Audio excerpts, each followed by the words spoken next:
San Marcos, Canal 8. Cultura y servicio para el occidente de Bogotá.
Amigos y amigas televidentes de Tele San Marcos, Canal 8, el canal comunitario de la localidad 10ª de Engativá, bienvenidos a este programa que ha sido muy bien acogido por ustedes, amigas y amigos televidentes. Es el programa de Momento de Fe y Oración que dirige, que está a cargo del padre Eduardo Achata, sacerdote católico. Siempre lo menciono para que ustedes sepan que es sacerdote católico misionero que ha sacado parte de su tiempo, es demasiado escaso, para venir a acompañarnos acá ya por varios programas. El tema de hoy es un tema muy interesante, es la resurrección de Cristo. Es el tema de resurrección de Cristo. Me estoy apoyando en el día de hoy de este diccionario de teología dogmático, donde les voy a leer parte de cómo define este diccionario la resurrección de Cristo. Y dice al pie de la letra: Jesús resucitado de la muerte a una vida nueva es una verdad atestiguada históricamente por todos los evangelistas y por San Pablo, la cual desde los primeros días del cristianismo no solo fue parte del mensaje evangélico, sino que fue su fundamento y alma, por lo que ocupó el centro de la liturgia y de la vida de la iglesia naciente. Sin embargo, a pesar de todo esto, hay contradictores, hay teorías que tratan de desvirtuar la realidad, la verdadera resurrección de Cristo. Para eso tocaremos adelante un tema con el Padre, algunas teorías, entre otras que eran los apóstoles habían alucinado que había una muerte que se llama una muerte que no era real, sino muerte temporal, una muerte aparente. Todas esas teorías existen y son las que el Padre Eduardo nos va a rebatir para que ustedes tengan la certeza de saber qué es la resurrección de Cristo. Padre Eduardo, bienvenido al programa, a su programa, Momento de Fe y Oración, con este interesante tema de la resurrección de Cristo. Bueno, saludos a todos los televidentes. Sabemos que este es uno de los programas que tenemos muy interesantes, muy importantes, ante todo para revitalizar nuestra fe en Jesús y en nuestra fe en la Iglesia. Nosotros rezamos continuamente en el credo. Creo en la resurrección. Cristo resucitó, murió, padeció y resucitó. Al tercer día, decimos en el credo. Pues esta fe está avalada además por la fe de la Iglesia durante tantos siglos. Está desde el punto de vista teológico, es doctrina de fe divina y católica definida, porque está en todos los credos. Todos los credos que existen desde antiguo. Se contiene claramente en la Sagrada Escritura y se propone solemnemente en los símbolos de la fe, que son los credos. Por ejemplo, el niceno constantinopolitano, en las profesiones de fe como la del Concilio Tridentino. La profesión de fe impuesta a los valdenses es todavía más explícita, declarando que resucitó con verdadera resurrección de su carne y verdadera vuelta de su alma a su cuerpo. De modo similar se expresó el Concilio lundunense, que se trata de un verdadero hecho histórico. Lo volvió a recalcar San Pío X contra los modernistas en el decreto Lamentabili número 36 y en la encíclica Pacendi. Hay un libro que se llama Dexinger, que es el libro de los símbolos de 1964, por lo menos es el número 2036 y siguientes y 2084. Pero importante que también, aunque la fe es la que nos guía, sepamos también cómo refutar las objeciones de aquellos que dicen que no resucitó, como últimamente se escuchó que encontraron una una falsa tumba de Jesús, y donde estaban la Virgen, San José, María Magdalena, no sé si los 12 apóstoles y una cantidad de personas. Bueno, porque eso ha sido de mucha novedad en estos días, esos encuentros que a la hora de la verdad no tienen, yo creo que mucho de cierto. Por supuesto, un mismo antropólogo, arqueólogo judío estaba defendiendo que eso era falso, porque los mismos que han tramado esta supuesta tumba de Jesús están metidos en un juicio por falsedad de un hecho también que ellos decían que era histórico. O sea que por ahí nomás ya estamos viendo que quienes están impulsando esas ideas no tienen un camino y un pasado nada bueno. Nada bueno, y además lo que busca que es un lucro de todo eso, porque las personas incautas siempre por curiosidad o por otros motivos van a ver esas películas, como el Evangelio de Judas o eso, y van introduciendo sobre eso como por ósmosis un montón de ideas cerradas y contrarias a la fe. Y si tienen poquita fe, la van perdiendo totalmente, desgraciadamente. Entonces vamos a hablar sobre la resurrección. ¿Qué es la resurrección? ¿En qué consiste realmente la resurrección? O sea, el hecho mismo de la resurrección. El hecho mismo de la resurrección, por supuesto, desde el campo histórico, fuera de los judíos que desde los comienzos fingieron el robo del cuerpo de Jesús según Mateo 20:11, y de algunos escritores paganos de los primeros siglos como Celso y Porfirio, la resurrección del Señor se había admitido por todos como base del cristianismo, hasta la germinación de las escuelas racionalistas de los últimos siglos. Estos comprendieron la importancia del hecho, por lo que reservaron sus mejores armas para combatir aquella realidad, aun cuando sin dejar de confesar que verdadero o falso fue el detonador eficaz, iluminó la fe en el espíritu de los apóstoles y produjo la explosión del cristianismo en el mundo civilizado. Así que tenía razón San Pablo cuando decía, si Cristo no ha resucitado, vana es nuestra fe. Pues sabía que era el punto principal. Sí, había muerto, había padecido, se cumplió las escrituras de los profetas de Isaías, de los Salmos, etcétera, sobre Jesús. Pero el hecho de la resurrección era el punto, el sello final que confirmaba la mesianidad de Jesús y el cumplimiento de todas las profecías. Entonces, niegan la existencia de las profecías de la resurrección algunos hipercríticos. Ciertos protestantes liberales prefieren admitir la autenticidad de los textos apelando a un sentido espiritual o metafórico. Y tengo que decir que hasta hay algún jesuita o sacerdotes que dicen que fue solamente una resurrección espiritual, contraria a la doctrina de la Iglesia, como antes lo he dicho, que manifiesta que fue una resurrección real, y la resurrección, pues, primero es que Jesús murió. O sea, si no moría, no resucitaba. Para resucitar hay que morir. Por lo tanto, primero hay que confirmar de que estaba muerto, que fue sepultado realmente y que posteriormente resucitó. Es decir, esa alma divina de nuevo se unió a ese cuerpo que impropiamente llamado, quizás tenía un profesor de teología que decía el cadáver divino de Jesús. Está el cuerpo, pero la divinidad nunca se apartó, porque la divinidad es la divinidad de Jesús como Dios y hombre, aún muerto,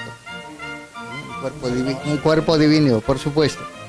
Entonces hay escuelas míticas, teorías simbólicas, escuelas sincretistas, escuelas visionarias, pero no nos vamos a ir mucho, sino en tres. para las personas, pues, tres hipótesis relacionadas. El del robo del cadáver, la catalepsia o muerte aparente de Cristo en la cruz, o la alucinación de los apóstoles. Cada uno de esos tiene una respuesta, puesto que todas desde antiguo, de una forma u otra, ya en los evangelios se plasma esas dudas que había, que los mismos discípulos, como los apóstoles, dudaban de la resurrección, porque realmente la resurrección es algo extraordinario. Aquí, por ejemplo, nos dice este autor, un racionalista: para el hombre moderno, dice el racionalista, se llama Stanford, una resurrección, esto es la vuelta a la vida orgánica de un cuerpo realmente muerto, es el imposible de los imposibles. Entrañaría la violación de las leyes más seguramente conocidas de la física, de la química y de la fisiología. Aunque fuera el testimonio 50 veces más fuerte, cualquier hipótesis debería admitirse antes que aceptar, dice él. No cabe duda que son sintomáticas y altamente significativas estas palabras y reveladoras de la mentalidad del racionalista. Él no niega la resurrección de Cristo porque ve en su relato el mito, el fraude, el engaño, la superchería. Lo niega porque una resurrección es para él imposible, pues sería la infracción de las leyes naturales y esto no puede admitirse en modo alguno. Como se ve, militamos en campos diametralmente opuestos. Los católicos no negamos que una resurrección es una infracción de las referidas leyes, química, física, biológica. Lo admitimos, claro está, confesamos que humanamente es del todo imposible, pero nosotros vamos más allá. Sabemos y admitimos de buen grado que hay un poder superior al de la materia. Admitimos a Dios, creador del universo, a cuya omnipotencia todas las cosas están sujetas. Las leyes del cosmos fueron establecidas por Él y puede suspenderlas o violarlas cuando le plazca. Luego una cosa, pues puedo hacer lo que quiero con ella, ¿no es cierto? Se nos habla de un caso de resurrección, un muerto que ha recuperado instantáneamente la vida. Nos aseguran que un taumaturgo le ha llamado del sepulcro y le ha hecho levantarse. Eso es algo extraordinario, ciertamente. No nos ponemos en guardia, pero insisten en su aseveración. Los que lo han visto lo aseguran de una manera terminante. ¿Qué hacer entonces? Lo que nos parece lógico, examinar el hecho con todos los recursos que estén a nuestro alcance. Y así vamos a ver las tres hipótesis principales. El robo del cadáver es una de las primeras hipótesis que ya en la Sagrada Escritura se nos menciona. Se han robado el cadáver. Dice uno de los que detentan esta teoría: Cristo, detenido por los jueces de la nación judía, fue condenado y muerto en la cruz, pero sus discípulos no se resignaron a quedar vencidos. Se apoderaron de su cadáver y lo ocultaron, afirmando luego que había resucitado y subido al cielo. Así, y con toda esta seguridad, lo afirma como si lo hubiera estado viendo. No creemos que pueda exigirnos este autor que admitamos sin más su explicación. La hipótesis propuesta nos ofrece algunas dificultades. Suponer que los apóstoles fueron unos vulgares, fascinerosos y falsarios, con flaqueza. Nos molesta que se hable de una manera tan desenfadada y reverente de unos hombres honrados a carta cabal, y más que honrados, verdaderamente santos y héroes, que después fueron mártires, que ninguna utilidad podían sacar tampoco de su indigna fechoría. No buscaban con eso ningún lucro, ninguna situación diferente. O sea, material. Afirmar que los apóstoles ocultaron el cadáver para hacerlo pasar por resucitado es en verdad algo tan monstruoso. No se resignaron así a ser vencidos. ¿Y qué iban a hacer, sacar de esta posición? Si Cristo en realidad no resucitó, psicológicamente hablando, habían de reaccionar más bien en sentido opuesto. No resucitó, era falso. Pero no. Sus dudas, además, no se plasmarían en los mismos evangelios. Ni la de Tomás, que dice, bueno, muéstrame tus manos, y pues no, sería ilógico. La palabra de Dios nos dirá que para nosotros fue visto, dirá San Pablo en una de sus cartas, por 500 hermanos. O sea, no podía hablarse de eso. Esta, como ustedes pueden ver, amigos televidentes, esta es una de las primeras teorías que el padre está desvirtuando, en donde supuestamente los apóstoles robaron el cadáver de Cristo para luego tramar o montar la fantasía de que él resucita habiendo lógicamente escondido el cadáver. Las segundas dos versiones, una de ellas es la catalepsia, es decir, la persona puede morir clínicamente por un tiempo y luego vuelve a aparecer, vuelve a vivir, es una explicación científica médica, y la otra es la tercera teoría es la que teníamos, bueno, la primera es la falsedad de los apóstoles, la segunda la catalepsia y la tercera alucinación. Esas dos teorías, alucinaciones y la catalepsia, serán tratados ahorita una vez pasemos esta pausa aquí en Canal 83 San Marcos, el canal de la localidad décima de Engativá. Ya regresamos.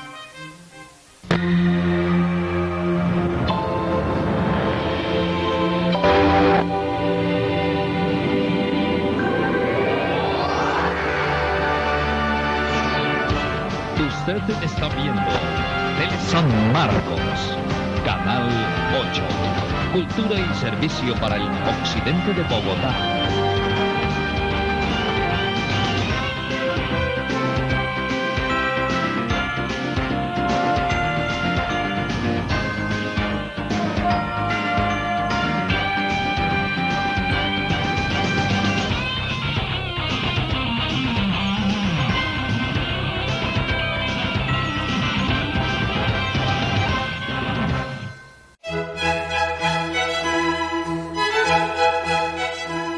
Bueno, regresamos luego de la pequeña pausa con la continuación y la parte final de este programa.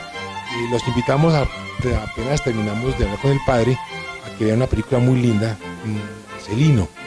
Es un programa muy lindo para que ustedes lo compartan en familia, la historia tan linda de la aparición de Jesús a un niño. Muy linda, una película muy bonita, de mucho tiempo, pero que es vigente todo el tiempo. Vamos entonces con la segunda parte en la explicación del padre en cuanto a la catalepsia y en cuanto a la parte de las alucinaciones para justificar o para desvirtuar la verdadera resurrección, la muerte real de Jesús y su resurrección. Bueno, para terminar, pues los que dicen que fue una muerte aparente, eso está totalmente desvirtuado. ¿Por qué? Porque los romanos, que eran, diríamos, especialistas en matar, sabían especialmente.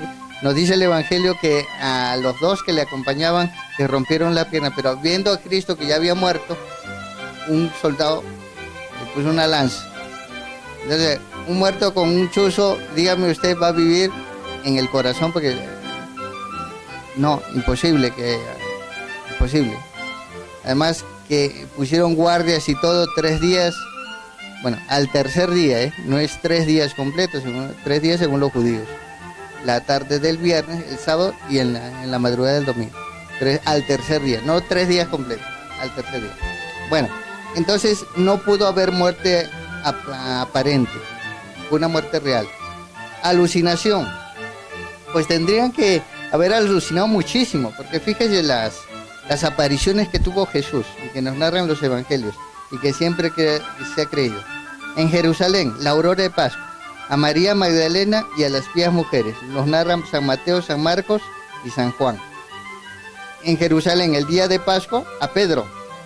Lo narra San Lucas y Primera Corintios. Tarde de Pascua, a los discípulos de Maús. Lo narra San Marcos y San Lucas. La noche de Pascua, a los 10 apóstoles que estaban. Lo narran Marcos y Lucas. Día octavo, a los 10 apóstoles y a Tomás, ya que faltaba en la primera Tomás. Lo narra San Juan en el capítulo 20. A los Galileos, el día 9 de la Ascensión, ahí a los discípulos en el Tíber, a los apóstoles en el monte, a 500 fieles, nos dice 1 Corintios 15:6, a Santiago, nos lo narra San Mateo, todos estos datos, y San Marcos. En Jerusalén, día de la Ascensión, a los discípulos, nos narra San Marcos y San Lucas. En Damasco, en vía de Damasco, por fin se aparece a Saulo, después, es una aparición, sí, pero la objetividad real de las apariciones consta tanto positivamente por las circunstancias que la acompañaron, como por la imposibilidad de reducirlas a meras alucinaciones o ilusiones subjetivas. Eran demasiados eventos para haber tenido simultáneamente o posteriormente una alucinación colectiva. Dígame, una alucinación que come. que le pide pescado, que come, que le toquen. No es alucinación, eso es ya algo palpable, de vivencia. Entonces, nosotros debemos de creer, porque nuestra fe es divina. Es decir, una fe humana es cuando yo le creo a usted o le creo aquí a Carolina o cualquier otro, porque yo creo que son dignos de crédito. Pero cuando la Sagrada Escritura nos narra hechos, estamos creyendo a Dios, que es el que ha inspirado la Sagrada Escritura, y a los autores pues que eran dignos de fe. La película que vamos a ver no tiene que ver directamente con la resurrección, pero nos ayuda a ver más allá de lo tangible. Es la película muy antigua y muy preciosa que se llama Marcelino Pan y Vino. Yo les invito a que lo vean con sus niños, que realmente esto alienta nuestra fe en la esperanza de la resurrección y del más allá.